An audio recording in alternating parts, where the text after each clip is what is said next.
My name is Jim Trodden, and I spent a good 38 years in the oil and gas industry. Most of that time was spent offshore in the North Sea.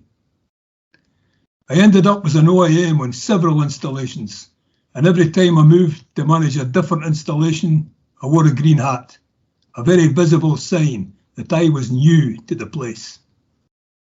When I was wearing a green hat, I was treated, by and large, with civility and respect because of the colour of my hat, not the nature of my job. As an OIM, an occasional green hat, I was aware that there were always two cultures on any installation. The settled core crew who saw the same faces and slept in the same bunk trip after trip, and the transient green hats who perpetually carried their whole life around the North Sea in 2 or 3 big bags.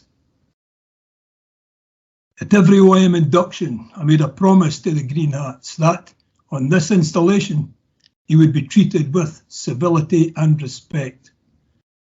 I used all opportunities to verify that this was happening, and I was rarely disappointed. A green hat is visible and obvious.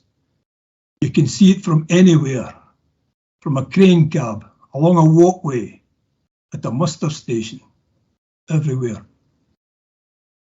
I believe that the industry-wide green hat policy is a success because it makes sense. It is simple, effective, and understood by all.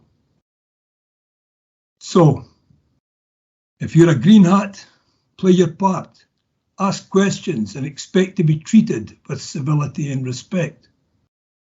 If you're core crew, play your part, treat green hats with civility and respect, because to my mind, that is the basis of care in the offshore community.